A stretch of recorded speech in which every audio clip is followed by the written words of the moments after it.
사랑방 나눔지 우리 공부에 함께 해주신 모든 분들 주님의 이름으로 환영하며 축복합니다. 이번 주부터 우리 이제 전도서 12월 한 달 동안 전도서를 우리가 나누게 될 텐데요. 오늘은 인생에 한계가 있다라는 그런 제목으로 전도서 1장 1절로 11절 말씀입니다. 자, 서로 읽어보도록 하겠습니다. 신앙은 누구에게나 필요하고 또 누구에게나 전해질 수 있지만 특별히 신앙이 꽃 피우기 좋은 삶의 정황이 있는 것도 사실입니다. 그중 하나는 분명 사람이 인생의 한계와 허망함을 깨닫는 자리일 것입니다. 전도자는 인생의 헛됨을 깨닫는 자리에서 헛되지 않은 영원한 진리를 바라보게 됩니다. 인생은 한계가 있다. 이 인생의 한계와 허망함을 깨닫는 그 자리가 사실은 신앙이 오히려 이제 꽃 피우기 좋은 그런 삶의 이제 상황이다라는 것이죠. 이러한 고백 위에 우리가 본질을 아는 깨달음 위에 인생을 세워나갈 때 인생은 보다 더 우리가 신앙 안에서 성숙해질 수 있다는 것이 오늘 1장의 우리가 주제인데요. 자, 우리 1번부터 한번 보도록 하겠습니다. 우리 큰 1번은 1절로 3절입니다. 전도자가 인생의 헛됨을 노래합니다. 1번 방갈로 전도자는 자신을 누구라고 소개합니까? 자, 1절 다윗의 아들 예루살렘 왕 전도자의 말씀이다. 전도자가 지금 자신을 누구라고 어떻게 소개하고 있죠?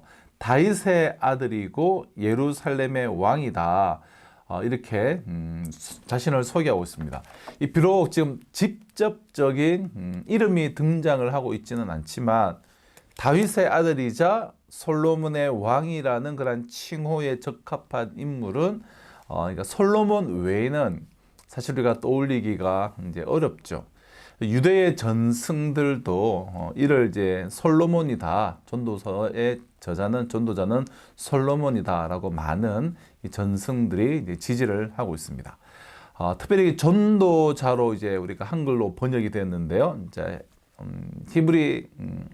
히브리 단어에는 이제 코헬레트라는 단어가 쓰여져 있는데요. 이 코헬레트를 우리가 전도자라고 번역을 한 것인데요. 이 코헬레트는 설교자 또는 교사 혹은 총회의 인도자 이러한 의미를 갖고 있는 단어가 이 코헬레트라는 단어입니다. 그러니까 저자가 자신을 이 코헬레트라는 호칭으로 지칭한 것은 전도서가 단순히 이게 개인적인 깨달음이나 인생에 대한 개인적인 소회를 기록한 것이 아니라 하나님의 계시를 내가 지금 선포하는 것이다. 하나님의 계시를 선포하는 기록임을 이제 드러내는 것이죠. 그래서 코헬레트 전도자다라고 이렇게 표현을 하고 있는데요. 그러니까 다윗의 아들 예루살렘의 왕 솔로몬일 것이다라고 우리는 예측을 할 수가 있습니다. 자, 이번요. 전도자는 인생에 대해 무엇이라고 말합니까? 2절을 보실까요? 자, 전도자가 이르되 헛되고 헛되며 헛되고 헛되니 모든 것이 헛되도다. 이 짧은 구절에 헛되다라는 단어가 5번이 나오는데요. 히브리 단어로는 헤벨이라는 단어죠. 헤벨. 아주 신학적으로도 중요한 그러한 단어 중에 하나인데요. 이 헤벨은 숨, 입김, 안개, 있을 이러한 이제 뜻을 가지고 있는데요. 헤벨. 그러니까 잠깐 있다가 사라지는 것들이에요. 우리 안개 잠깐 있다가 사라지죠. 또 우리의 숨, 입김, 있을 다 동일한 이제 그런 의미를 가지고 있는데요.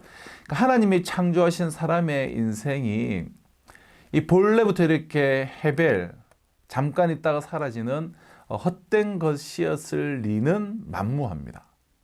인생의 허무가 이렇게 경험되기 시작한 것은 분명 인간이 타락한 이후예요. 인간의 타락 이후 이 영원했던 인간의 삶에는 한계성, 즉 죽음이 찾아왔습니다. 그러니까 영원한 삶이 존재했던 에덴 동산이 이 일시적 삶의 터전인 이 땅으로 뒤바뀌었습니다. 그럼 죄인된 인간의 삶은 유한하죠. 죄인된 인간의 삶은 불안전합니다. 그러니까 완전하신 하나님과 영원한 나라를 잃어버린 인간에게는 부정할 수 없는 삶의 허무가 찾아왔고, 우리 앞에는 그러한 허무한 결론이 기다리고 있는 것이죠. 그래서 전도자는 인생에 대해서 해별이다, 헛되고 헛되며 모든 것이 헛되다라고 이렇게 기록하고 있는 것입니다. 이제 3번, 전도자가 사람에게 하나도 유익할 것이 없다고 말하는 것은 무엇입니까? 3절을 보실까요? 해 아래서 수고하는 모든 수고가 사람에게 무엇이 유익한가? 그러니까 해 아래에서 수고하는 모든 수고가 하나도 유익할 것이 없다라는 것이죠. 인간의 노동은 하나님께서 세우신 창조의 섭리예요. 인간은 만물을 다스리는 존재로 창조되었습니다. 그래서 생육하고 번성하고 다스리며 충만하라고 말씀하셨어요. 원래 이 노동은 인간에게 만족함과 이 기쁨이 되었을 것임이 분명합니다. 하지만 이 역시 인간의 타락 이후 노동은 인간에게 고통이 수반되는 그런 행위가 되었습니다. 여자는 출산의 고통이 있고, 남자는 땀 흘리며 밭을 갈아야 되고, 그리고 수고함이 주어지게 되었죠. 그리고 그 고통의 내용 중에는 인간이 느껴야 할 이 인생 무상의 허무함이 포함되어져 있습니다. 인간의 모든 수고는 그 결과 장구한 세월 속에 흔적도 없이 묻혀버리고 결국 그 삶은 흙으로 돌아가고 만다라는 그러한 허망함입니다. 그러니까 해 아래서 수고하는 모든 수고가 이제는 허망하고 결국은 흙으로 돌아가게 된다라는 이 허망함, 결국 인간의 타락 이후에 주어진 그러한 결과인 것이죠. 우리 이런 1번을 통해서 1번 나눔 보실까요? 전도자처럼 하나님을 잘 아는 지혜자도 인생에서 경험하는 허무함을 부정할 수 없었습니다. 살면서 허무함을 느낀 적이 있다면 그때의 상황과 감정을 나눠봅시다. 서로 나눠보시고요. 자, 우리 큰 2번입니다. 4절로 이제 11절인데요. 두 번째 단락. 전도자는 자연계의 순환과 역사의 흐름 속에서도 피곤과 허망함을 발견할 뿐입니다. 자, 1번. 사람이 말로 다 할 수 없는 것은 무엇입니까? 8절입니다. 모든 만물이 피곤하다는 것을 사람이 말로 다 할 수는 없나니 눈은 보아도 족함이 없고 귀는 들어도 가득 차지 아니하도다. 이게 좀 이제 8절은 좀 해석이 좀 어려울 수가 있는 그런 부분인데요. 사람이 말로 다 할 수 없는 것은 무엇인가? 그러니까 모든 만물이 피곤하다라는 이 말을 사람이 말할 수가 없다라는 이제 문자적으로 이제 그런 내용인데요. 그럼 사람은 본래 이 무한하신 하나님 안에서 만족함을 얻는 존재로 창조되었습니다. 그러니까 인간의 마음은 무한하신 하나님으로만 이렇게 만족을 얻을 수가 있다는 거예요. 그리고 인간의 그런 마음 안에는 영혼을 사모하는 그런 마음을 주셨습니다. 그러니까 인간의 마음 크기는 하나님의 크기라는 거예요. 그러니까 무한하신 하나님으로만 채워지고 만족할 수 있고, 그래서 영원하신 하나님을 사모하는 그런 마음이 우리에게 있는 것이죠. 우리의 마음의 크기죠. 그러므로 사람은 영원하신 하나님을 배제한 채 눈에 보이는 세계, 즉 영원하지 않은 피조 세계의 것들로 자신의 영혼을 충분히 채울 수가 없어요. 그러니까 쉽게 말해서 이 땅의 그 무엇으로서도 우리의 마음을 채울 수가 없다라는 거예요. 만족할 수 없다라는 거예요. 인간의 마음이 그렇게 크다라는 거예요. 무한하신 하나님으로만 채워진다는 거예요. 그래서 아무리 최고 권력자가 되고 재벌이 되고 이 땅에서 무엇을 얻어도 이 만족함이 인간은 본질적으로 없는 것이죠. 게다가 이 죄로 인한 스스로의 욕심까지 우리에게 더해졌으니 사람의 눈과 귀가 결코 만족할 수 없는 것은 당연한 결과죠. 자, 그런데 사람이 뭐라고 말하느냐? 모든 만물이 피곤해서 그렇다. 무슨 말이냐면 모든 만물의 운행이 이제는 지쳤다라고 어느 누구도 사람이 말할 수가 없다라는 거예요. 만물은 지치지 않았어요. 계속 해는 뜨고 해는 지고 강은 흐르고 만물은 계속해서 우리에게 모든 것을 주고 있어요. 그래서 만물이 피곤하다는 것, 즉 만물이 지쳐서 만물로부터 우리가 만족함을 얻지 못한다라고 사람은 말할 수가 없다라는 그러한 말입니다. 그러니까 영원하신 하나님으로만 우리는 채워질 수 있고 만족할 수가 있는 것이죠. 자, 2번 가보실까요? 반복되는 자연계와 인생사를 생각할 때 해 아래 무엇이 없습니까? 자, 9절입니다. 이미 있던 것이 후에 다시 있겠고 이미 한 일을 후에 다시 할지라 해 아래에는 새 것이 없나니.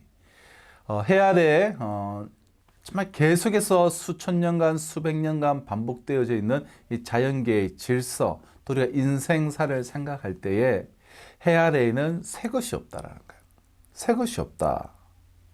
이미 있던 것이 후에 다시 있겠고 이미 한 일을 후에 다시 할지라도 해 아래에서는 새 것이 없다.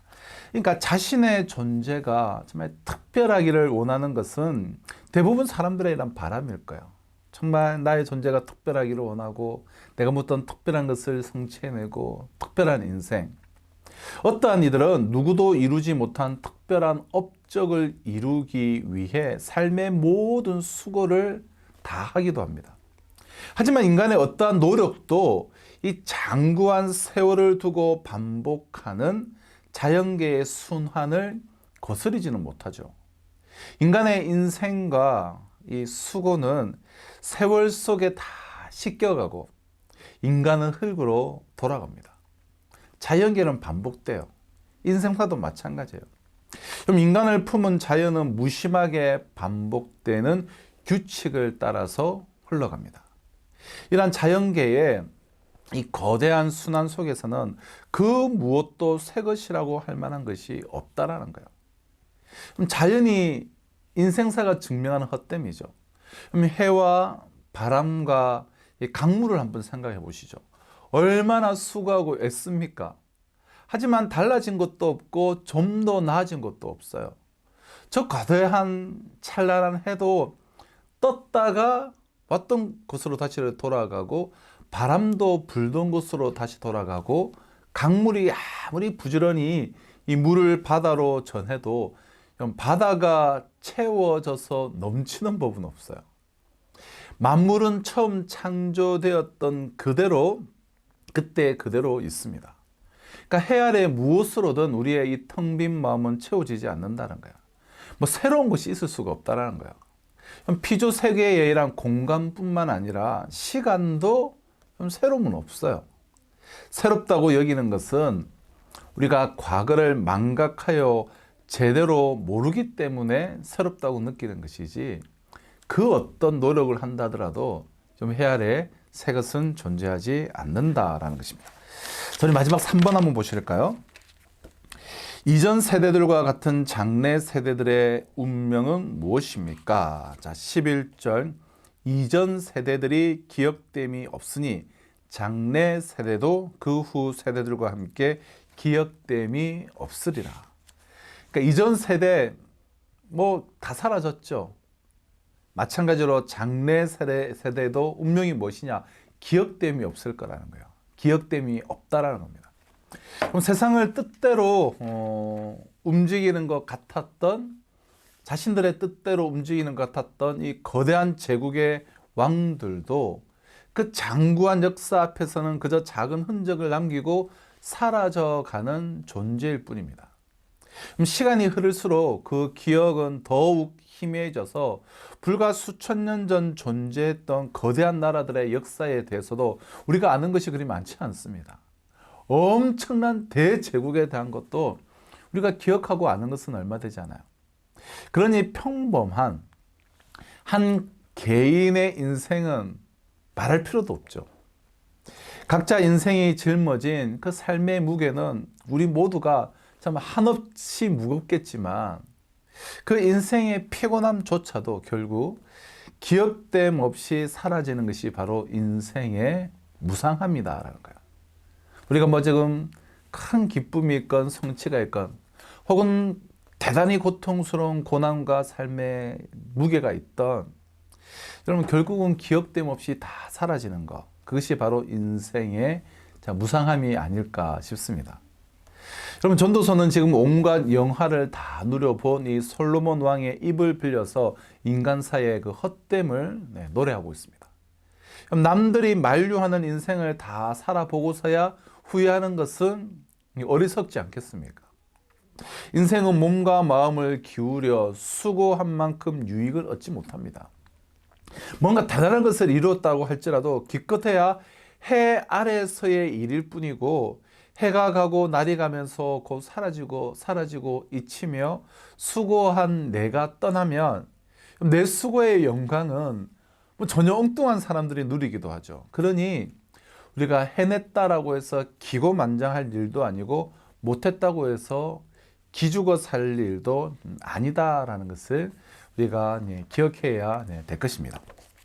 자, 나눔 2번, 3번 이러한 이제 본문의 내용으로 나누시면 되겠는데요.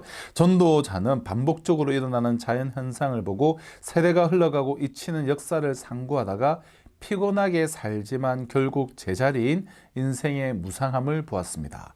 우리는 어떨 때 세상은 변하지 않는구나, 세상엔 결국 새 것이 없구나 생각하게 됩니까? 나눠보시고요. 나눔 3번, 전도자는 해 아래 세상이 헛되다고 말했습니다. 인생의 허무함은 해 너머에 계시는 하나님을 알 때 그칩니다. 해 너머에 하나님이 계시다는 사실이 어떻게 해 아래 세상의 허무함을 극복하게 하는지 이야기해 봅시다. 오늘 본문 전도서 1장, 전도서가 10월 한 달 동안 우리가 또 매일매일 개일의 묵상을 통해서 또 사랑방을 통해서 진행되게 될 텐데요. 여러분 꼭 말씀 묵상, 우리가 새벽 예배에 나오셨으면 좋겠고요. 우리 교회 새벽 기도가 1부 외에 2부도 있습니다. 여러분 6시는 꽤 우리가 활동하기 좋은 시간입니다. 우리 새벽 예배를 통해서 혹은 또 삶의 자리에서 꼭 말씀 묵상을 하며 이번 한 주도 개인 묵상과 함께 또 사랑방 안에서의 풍성한 말씀의 나눔, 그래서 말씀과 함께하는 삶 살아가시기를 주님의 이름으로 축원합니다.